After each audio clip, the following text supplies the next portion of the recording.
아기 예수의 탄생을 기다리는 대강절 두 번째 주일을 우리가 맞고 있습니다. 아기 예수께서 이 땅에 오신 목적, 또 많은 이유가 있지만 그 중에서 가장 큰 목적은 우리가 당면하고 있는 최고의 문제를 해결해 주시려고 오신 것입니다. 여러분이 가지고 있는 문제들이 많이 계시겠는데 그 중에서 어떤 문제가 가장 큰 문제냐면 바로 죽음의 문제입니다. 이 죽음의 문제를 극복한 사람은 이 땅에 아무도 없습니다. 그리고 또 오늘도 이 죽음 때문에 염려하고 또 죽음을 향하여서 달려가고 있는 것입니다. 또 때로는 의학적으로 또 생리학적으로는 살아있지만 많은 사람들이 죽어가는 상태에 직면해 있습니다. 또 육체뿐만 아니고 정신적으로도 죽음의 행렬에 참여하고 있고 또한 명예와 또 사회적 측면에서도 이 죽음이라고 하는 행렬 가운데서 현재 진행되고 있습니다. 우리가 죽는다라고 하는 것이요, 생명이 끝나는 것도 죽는 거지만 또 다른 측면에서 해야 될 일을 못하는 경우, 이것도요 거의 죽음의 상태하고 직면한 겁니다. 또 때로는 있어야 될 자리에 내가 있지 못할 때 이때 죽음의 고통을 우리가 겪습니다. 때로는 한 사람의 고통이 여러 사람들에게 고통으로 전가되는 경우도 많이 있습니다. 사망 선고를 받고 또 영적인 상태에서 오늘 본문에 나오는 이 장례 행렬에 동참하고 있는 수많은 인류를 우리가 보고 있습니다. 이런 것들을 우리 예수님께서 해결해 주시기 위하여 이 땅에 내려오신 겁니다. 어떤 사람들은 사는 게 아니다 이렇게 이야기합니다. 차라리 죽는 것이 사는 것보다 낫다 이렇게 이야기하는 분들도 있습니다. 이 말은 어떤 뜻이냐면 죽음이 먼 이후의 문제가 아니라 오늘 이 자리에서 여러분과 저의 문제이기 때문에 그렇습니다. 지금 당면한 문제이기 때문에 예수님은 죽은 자를 살리는 기적을 우리들에게 보여주셨던 것입니다. 예수님께서 이 청년을 살리십니다. 예수님께서 살리신 이 청년은 예수님이 장차 우리에게 주실 영적인 생명의 상징이 어떤 것인지를 미리 보여주신 것입니다. 어디서 이런 일을 했냐? 이 나인성이라고 하는 특정한 지역입니다. 언제 했느냐면 백부장의 종을 고치신 이후에 했다고 성경에 나와 있습니다. 누가 이 사건을 지켜보았느냐? 예수님 혼자 밀실에서 전해 내려오는 설화가 아닙니다. 전해 내려오는 역사의 전설이 아니라 제자들이 지켜봤습니다. 그리고 장례 행렬을 따랐던 수많은 군중들이 정확하게 지켜봤습니다. 이거는 들려오는 신화나 설화가 아니라 정확한 역사적 사건입니다. 즉 죽은 자들이 다시 살아나는 것은 우리에게 일어날 수 있는 정확하고 구체적인 역사적 사건임을 오늘 성경은 선포하고 있습니다. 오늘 여러분의 병든 몸, 때로는 죽어가는 심령이, 주변에 있는 모든 조건들이, 때로는 여러분이 위하여 기도하는 모든 사랑하는 사람들이 오늘 소생케 되는 위대한 축복을 경험하게 될 줄로 믿습니다. 죽은 자를 살린다. 여러분 이거는 참 믿기 어려운 얘기입니다. 그래서 사람들이 의아해 하는 얘기입니다. 그리스도께서 이 청년을 다시 살리신 이유가 어디에 있느냐? 오늘 13절 말씀에 보면 과부가 자신의 독자를 잃은 것을 보시고 이 과부를 불쌍히 여기셨기 때문이다. 이렇게 말씀하고 있습니다. 오늘 이 과부나 청년이 예수님과 어떤 특별한 관계가 있었던 게 아닙니다. 그리고 이 청년이 살릴 만한 자격을 갖추었기 때문도 아닙니다. 이 과부가 그럴 만한 공로를 이 땅에서 쌓았기 때문이라고 성경은 말하지 않고 있습니다. 단지 이유는요, 예수님이 보시기에 연민을 가지신 겁니다. 예수님이 동정을 가지신 겁니다. 예수님께서 불쌍하게 이 과부와 청년을 보셨기 때문에 오늘 죽음에서 다시 살아나는 기적이 일어나게 된 것입니다. 오늘 우리 삶의 자리는 여러 가지로 죽어가고 있습니다. 우리 주변의 자리는 여러 가지로 오늘 신음하고 병들어 있으며 이 행렬에 동참하고 있습니다. 그러면 예수님께서 오늘 우리의 자리를 고치시는 이유가 어디에 있느냐? 그 이유는 한 가지입니다. 예수님의 위대한 사랑 때문에 그렇습니다. 예수님이 우리를 불쌍히 여기시기 때문에 그렇습니다. 오늘 주님의 눈이 여러분을 불쌍히 여기게 될 줄로 믿습니다. 여러분의 자녀를 예수님이 불쌍히 여기시기를 기원합니다. 그러면요, 주님의 은혜가 우리 가운데 일어나게 되는 것입니다. 가셔서 어떤 일을 했냐면 14절에 보면 그 관에 손을 대셨다. 성경은 이렇게 이야기합니다. 죽은 자에게 가까이 가는 사람은 별로 없습니다. 그리고 남의 장례에 가서 죽은 자의 관에 손을 대려고 하는 사람도 없습니다. 그런데 예수님은 장례 행렬을 멈추게 하시고 가까이 가시고 거기 가셔서 친히 자신의 손을 내밀어서 관에다가 손을 얹으신 겁니다. 이유는 생명을 얻게 하시기 위하여입니다. 죽음과 또한 무덤을 결코 꺼리지 아니하시고 개의치 않으실 것임을 보여주시기 위한 것입니다. 예수님은 절대로 죽음이라고 하는 것을 회피하는 분이 아닙니다. 예수님은 절대로 죽음이라고 하는 것을 꺼리는 분이 아닙니다. 예수님은 절대로 죽음을 피해 도망다니는 그런 분이 아니에요. 오늘 가까이 찾아오셔서 일부러 손을 얹으신 것을 보게 됩니다. 우리가 죽어 있을 때에 우리를 깨끗하게 하시기 위하여 우리에게 기꺼이 손을 대셨을 뿐만 아니라 우리를 일으키셔서 하늘로 올리시기 위해서 스스로는 무덤 속으로 내려가는 일을 마다하지 않으셨습니다. 즉 우리를 살리기 위하여 예수님이 하신 일은 뭐냐면 우리가 갇혀있던 관 속으로 들어간 겁니다. 우리가 장례되었던 이 무덤 속으로 예수님은 찾아 들어오신 거예요. 그리고 우리는 끌어내신 겁니다. 우리는 밀어 올리신 거예요. 우리는 바깥으로 내놓으신 겁니다. 그리고 우리에게 생명을 주신 겁니다. 청년아 내가 내게 말하노니, 이 말씀을 통해서 우리는 로마서 4장 17절의 말씀을 봅니다. 하나님은 죽은 자를 살리시며 없는 것을 있는 것으로 부르는 이시니라. 이게 누구의 고백이냐면 바울의 고백입니다. 이 바울의 고백이 진짜라는 것을 성경은 증명하고 있습니다. 죽은 자를 살리시며 없는 것을 있는 것으로 부르신다. 우리는 오늘 이 예수님을 믿는 거예요. 우리와 비슷한 분을 믿는 게 아닙니다. 우리가 상상할 수 있는 그런 분을 믿는 게 아니에요. 우리가 가까이 할 수 있는, 우리 주변에 있는 그런 분이 아니라 죽은 자를 살리는 분을 믿는 거예요. 없는 것을 있는 것으로 만드시는 분을 믿는 거예요. 오늘 이러기 위하여 예수 그리스도가 이 땅에 내려오신 것입니다. 그는 죽은 자를 향하여 말씀하시고 죽은 자가 그의 말씀을 들을 때에 죽음은 순식간에 생명으로 변화되게 됩니다. 에스겔서를 보면 에스겔에게 하나님은 이렇게 외치라고 이야기합니다. 37장 4절에 보면 너의 마른 뼈들이 여호와의 말씀을 들을지어다. 죽어가고 이미 살이 썩어서 없어진 마른 뼈들이 여호와의 말씀을 들을지어다. 그랬더니 어떤 일이 일어나냐면 마른 뼈들이 일어나기 시작했습니다.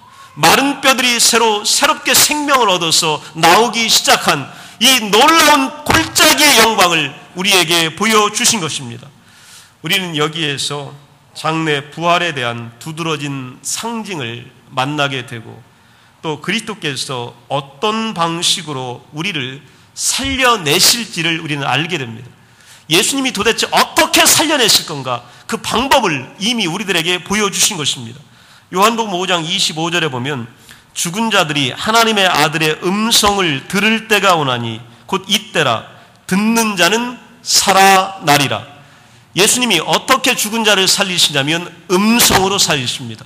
말씀으로 살리시는 거예요. 일어나라 하면 일어나는 겁니다. 살아나라 하시면 살아나게 되는 거예요. 이때가 오게 될 것이고 듣는 자는 살아나게 될 것이다, 이렇게 말씀하십니다. 그가 그의 말씀 속에 신비한 능력을 주입시키시고 그 능력이 죽은 영혼들 속에 들어갈 때에 죽은 자들이 다시 살아나게 되는 겁니다. 16절에 보면 죽은 자를 살리니까 모든 사람이 두려워했다, 이렇게 말하고 있습니다. 하나님의 임재에 관한 인식이 거기에 있던 사람들에게 두려움을 가져다 주었을 것임이 틀림이 없습니다. 그런데 두려움에 차이가 있습니다. 어떤 차이냐면 믿지 않는 자들은 이걸 보며 두려워 떨며 낙심하거나 깜짝 놀라고 겁을 집어먹게 되고 하나님을 향하여서 의심하게 되고 불평하게 됩니다. 그러나 신앙이 깊고 경건한 자들은 경외심에 사로잡혀서 자발적으로 나 자신을 낮추게 됩니다. 하나님의 위대하심을 우리는 높여드리게 됩니다. 그리고 창조주 하나님의 위대한 영광을 거기서 보게 되는 것입니다. 여기서 두려움은 하나님의 능력에 합당한 영광을 돌리는 것과 공경하는 마음, 감사하는 마음으로 그렇게 표현이 됩니다. 16절에 보면 하나님께서 자기 백성을 돌보셨기 때문이다. 이런 기적이 일어난 이유는 하나님이 자기 백성을 돌보셨다는 의미가 어떤 것이냐면 그들을 원래의 상태로 회복시키기 위하여 찾아오셨다는 뜻이에요. 우리 주일날 와서 기도하고 하나님 우리를 돌봐주십시오. 우리 삶을 좀 지켜주셔서 장사 잘 되고 아이들이 취업 잘 되고 때로는 질병이 좀 낫고 또 내가 하는 계약이 잘 되고 이러면 이 정도가 아니에요. 예수님이 찾아오신 이유는 창세기 에덴 동산에서 잃어버렸던 원래의 상태를 돌려주시기 위하여 회복시켜 주시기 위하여 이 땅에 오신 것입니다. 거기에 눈물이 있었던가요? 거기에 분노가 있었던가요? 거기에 외로움이 있었던가요? 거기에 걱정과 근심과 두려움이 있었던가요? 에덴 동산에서 하나님과 함께 거닐며 교제하며 생명나무를 먹으며 즐거워했던 자리가 그 자리입니다. 거기에 살던 자리가 우리였습니다. 거기에 자식에 대한 걱정이 있었던가요? 거기에 가족에 대한 두려움이 있었던가요? 실패에 대한 두려움이 있었던가요? 거기에 그런 거 없습니다.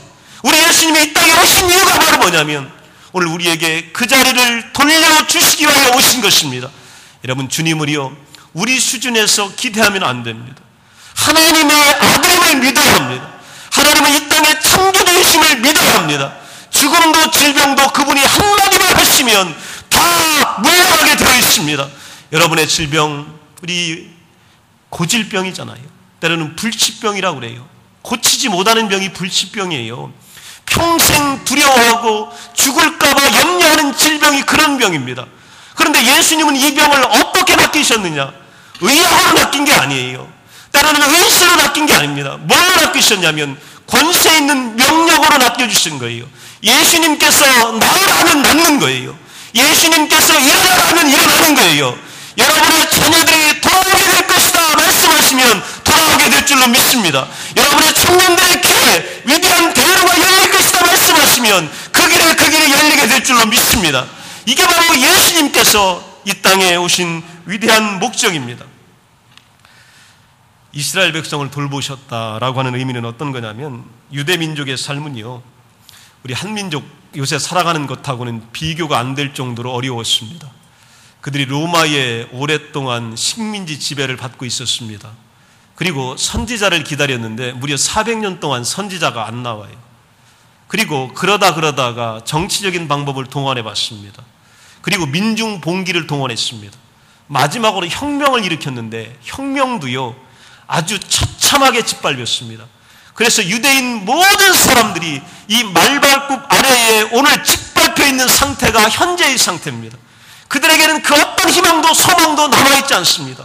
도와줄 민족도 국가도 없고 자기 힘으로는 아무것도 할 수 없습니다. 그리고 어떤 좋은 일도 기대할 수 없는 절망적인 상태에 있었습니다. 그런데 그들이 잡고 있는 게 한 가지가 있습니다. 그게 바로 뭐냐면 메시아가 오실 것이다라고 하는 하나님의 약속을 오늘 붙잡고 있는 겁니다. 이런 상황이라도 메시아가 오시면 모든 것이 순식간에 바뀔 것이다 라고 하는 믿음을 가지고 있었어요. 그 언약의 약속이 그들에게는 생명처럼 붙어 있었습니다. 모든 것이 다 실패해도 메시아가 오시면 뒤바뀐다, 바뀐다, 이걸 안고 있었습니다. 그런데 그들은요 아기 예수가 오셨을 때에 예수님을 메시아로 보지 못한 거예요. 무엇로 봤냐면 선지자 중에 한 명 정도만 본 겁니다. 그래서 메시아가 그들 가운데 메시아가 되지 못한 겁니다. 그들에게 생명을 들어오신 예수 그리스도가 그들에게 구세주가 되지 못한 겁니다. 오늘 14절에도 뭐라고 말씀하시냐면 청년아 내가 내게 말하노니 일어나라. 이 말씀에 여러분 한번 주목해 보십시오. 예수님이 뭐라고 권세 있는 명령을 주셨냐면 청년아 내가 너한테 말할 테니 일어나라 이렇게 말씀하셨거든요. 이 말씀은 어떤 뜻이냐면 이 청년의 자리가 바뀐 겁니다. 지금까지 이 청년은요, 어둠 속에 관 속에 있었던 청년입니다. 그런데 예수님께서 어두웠던 관에 있던 자를 밖으로 끄집어내신 거예요. 일어서게 되고 앉고 말도 하게 되었다. 성경은 이렇게 말하고 있습니다. 예수님의 권세 있는 명령 한마디면 우리의 자리가 완전히 바뀌게 되어 있습니다. 우리 이것을 믿어야 합니다. 소설도 이걸 이야기합니다. 마크 트웨인의 소설 왕자와 거지를 여러분은 잘 알고 계실 거예요. 동갑내기이면서 쏙 빼닮은 두 소년의 이야기입니다. 한 소년은 왕위를 위협받을 왕자고 다른 소년은 학대받는 불쌍한 거지였습니다. 우연히 만나게 된 두 소년은 서로 처지를 바꾸어 보기로 이렇게 마음을 먹습니다. 왕자는 거지가 입던 누더기를 걸치고 거지는 왕자의 옷을 입었습니다. 두 소년은 서로 바뀐 삶을 살게 됐습니다. 소설이지만 내용이 급진적이에요. 그리고 혁명적이고 분명한 진리를 설명해 줍니다. 그 진리라고 하는 것이 뭐냐면 예수 그리스도 안에서 변화된 삶에 관계된 얘기입니다. 예수께서 세상에 속한 우리의 자리에 대신 오셔서 우리가 그분의 자리를 얻게 된다는 사실입니다. 예수님께서 이 땅에 오셔서 우리의 자리에 앉아주심으로 우리의 자리가 어디가 됐냐면 하늘에 있는 하나님 보좌 우편이 된 거예요. 예수님께서 우리의 자리와 그의 자리를 바꿔주신 겁니다. 그렇기 때문에 우리는 이 놀라운 생명의 능력을 갖게 되는 겁니다. 예수님이 오신 건요, 그저 먹을 것 좀 주러 온 게 아니에요. 우리 그냥 몇 살 더 살도록 만들어주시려고 온 것이 아닙니다. 그분이 내 자리에 들어가려고 오신 거예요. 그래서 육체를 입으시고 이 땅에 내려오신 겁니다. 그러면 그분이 내 자리에 와 계시면 나는 어디에 가 있느냐면 예수 그리스도가 앉아 계신 그 자리에 내가 앉아있게 된 겁니다. 거기는 생명의 자리고 능력의 자리입니다. 그래서 예수 그리스도의 권세의 말씀이 우리 가운데서 오늘 역사하는 힘이 있는 겁니다. 그 자리가 우리에게 바뀌게 된 것입니다. 변화된 삶이라는 놀라운 선물은 과거에 대한 용서나 그 미래에 대한 약속 그 이상입니다. 이 선물은 현재를 포함하고 있습니다. 우리 예수 믿으면서 돌아갈 하나님 나라만 기다리고 살면 이게 다가 아니에요. 여러분, 하나님 나라만 갈 생각만 하고 거기만 기다리고 있다. 이건 예수 잘 믿는 거 아닙니다. 예수 잘 믿는다라고 하는 건 뭐냐면 돌아갈 하나님 나라의 귀한 은혜가 오늘 현재 이 자리에서 내게, 내 사업체에서, 우리 삶 속에, 내 병중에, 내 염려 가운데서 일어난다고 하는 것을 믿는 것입니다. 이것이 바로 변화된 삶입니다.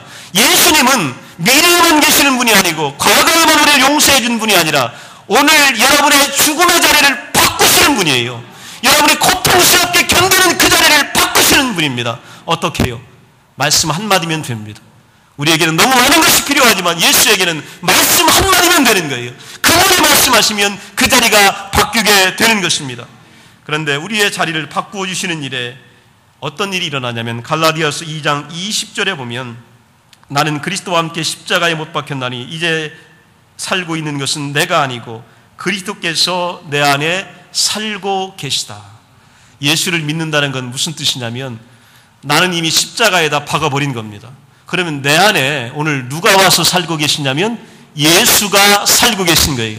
그러면 예수가 능력이 있는 분이에요? 예수가 힘이 있는 분입니까? 예수가 천하를 호령하는 분이 아니에요? 이 예수가 내 안에 살고 있기 때문에 오늘 자리가 바뀐 것을 실감하게 되는 거예요. 오늘 여러분의 자리에 예수님이 앉아 계심을 믿으시기 바랍니다. 여러분이 원하시면 예수께서 말씀하시면 모든 일이 그대로 되는 줄로 믿습니다. 평생을 기도해도 안 되는 일들이요, 오늘 예수님이 한마디만 하시면 이루어지게 돼 있어요. 오늘 평생을 꿈꿔도 안 되던 일들이 예수님께서 여러분을 축복하시면 그대로 이루어질 줄로 믿습니다. 우리가 오늘 살아가고 있는 수많은 당면한 문제들이 한마디면 끝나는 겁니다. 이것을 우리가 믿어야 돼요. 시간이 필요한 것도 아니고 뭐 준비가 필요한 것이 아닙니다. 예수가 내 안에 오시게 되면 이 문제가 해결되게 되어 있습니다.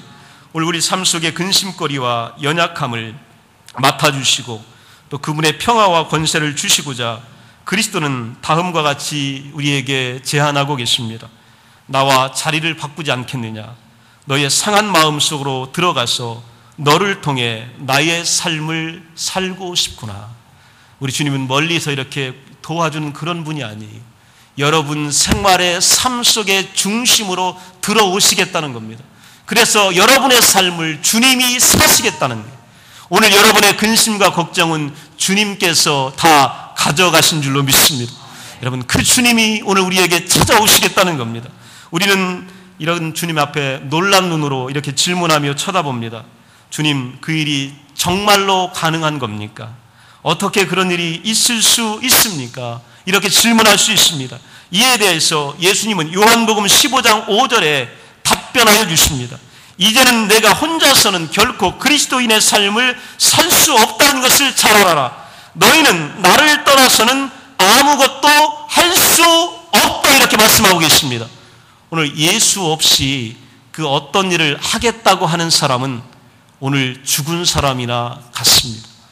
예수가 있어야 우리에게는 모든 일이 가능한 거예요. 예수 없이는 아무것도 안 된다는 것을 우리는 고백해야 합니다. 그 예수가 나의 능력이 됨을 우리가 고백하게 되는 것입니다. 우리의 현재와 현실을 가로막고 있는 문제에 대해서 주님께서는 권세 있는 명령으로 상황을 바꾸고 계십니다.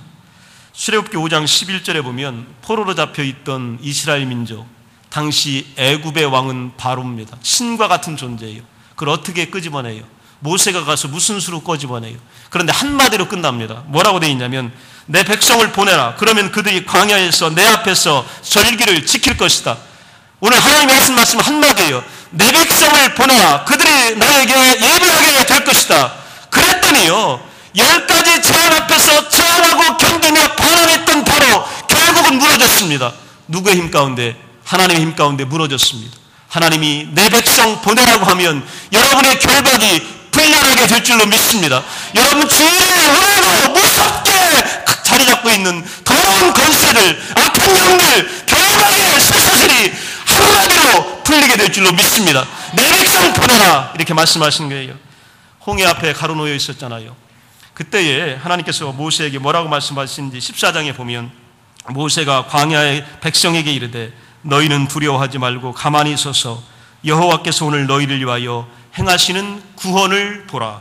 14절에 보면 여호와께서 너희를 위하여 싸우시리니 너희는 가만히 있을지어다. 오늘 누가 싸웠어요? 이 백성은 싸울 만한 능력도 군대도 창도 검도 활도 없습니다. 그러나 어마어마한 애굽의 군대가 그들을 향하여 몰려올 때에 하나님이 뭐라고 말씀하셨냐면 오늘 내가 너희에게 행하는 구원을 눈으로 봐라. 내가 너희를 위하여 싸우리니 너희는 가만히 있어 나를 볼지어다, 이렇게 말씀하고 있습니다. 오늘 여러분의 일들을 하나님께서 대신 싸워줄 줄로 믿습니다. 이 한마디면 되는 거예요. 너희를 위하여 내가 대신 싸우리라. 오늘 여러분이 가지고 있는 문제가 뭡니까? 오늘 하나님께서 그 문제를 대신 싸우시겠다는 영성을 믿으시기 바랍니다. 이건 하나님의 문제가 돼버린 겁니다. 아말렉과의 싸움이 17장에 나옵니다. 여호와가 아말렉과 더불어 대대로 싸우리라, 이렇게 말씀하셨고, 불뱀에 물려있던 이스라엘 백성들 민수기에 보면 불뱀을 만들어 그 장대 위에 매달아라. 물린 자마다 그것을 보면 살리라. 다른 방법이 없어요. 신앙에는 복잡한 게 없습니다. 여러분, 돈 드는 게 없어요. 신앙에는 권세가 필요한 게 아니에요. 자격이나 어마어마한 힘이 필요한 게 아니에요. 불뱀에 물렸으면 매달린 구리뱀 노뱀을 바라보라. 그리하면 너희가 살리라, 이렇게 말씀하고 있습니다. 여러분, 오늘 문제가 있거나 내가 불뱀에 물려있다고 느끼시면 십자가에 매달린 예수 그리스도를 보십시오. 그러면 여러분이 살게 될 줄로 믿습니다. 여러분의 자녀들이 살아나게 될 줄로 믿습니다. 여러분의 일터가 살아나게 될 줄로 믿습니다. 여러분의 교회도 살아나게 될 줄로 믿습니다. 한마디예요. 하나님의 권세 있는 명령 한마디면 끝나는 겁니다. 이게 바로 주님의 능력이에요. 여러분, 복잡하게 생각하지 마십시오. 예수님이 38년 된 병자, 귀머거리, 안진뱅이, 봉사를 고칠 때 뭐라고 했습니까? 일어나라, 가라, 보라, 들려라 하면 들리는 거예요. 열려라 하면 끝나는 거예요. 이게 바로 예수님의 방법입니다. 먹을 것이 없어 가난했던 백성들을 예수님 어떻게 하셨어요? 복잡하게 그렇게 말씀하지 않으셨어요. 따르는 군중들을 잔뒤에 앉혀라, 그리고 먹을 것을 나눠줘라, 두 마디 하셨더니 끝난 거예요. 오늘 여러분 복잡하게 생각하지 마세요. 예수님께서 오늘 앉으라면 앉으면 되는 것이고요, 먹으라면 먹으면 되는 것입니다. 이게 권세 있는 명령이에요. 어떤 장애물이 우리 앞에 놓여 있을지라도 예수님의 말씀 한마디면 모든 것이 다 끝장납니다. 죽음의 권세일지라도 우리를 결박시킬 수가 없습니다. 이것이 바로 그리스도의 능력입니다. 오늘 또 가정의 문제와 자녀의 문제로 고민하는 이 사마리아 여인에게 찾아오셔서 뭐라고 말씀하셨냐면, 내가 주는 물을 마시는 자는 영원히 목마르지 아니하리라. 오늘 예수 그리스도에게 나오신 여러분들에게 생수의 강이 공급되는 줄로 믿습니다. 이 권세 있는 명령을 믿으시기 바랍니다. 그리고 기도하실 때 한마디만 하세요. 이 문제가 풀리게 줄로 믿습니다. 내 안에 예수님의 계심을 믿습니다. 이 문제가 예수님 소리가 들려진 줄로 믿습니다. 그렇게 믿고 선포하면 오늘 권세의 명령이 여러분의 힘있는 능력이 되실 줄로 믿습니다. 다 함께 일어나시겠습니다.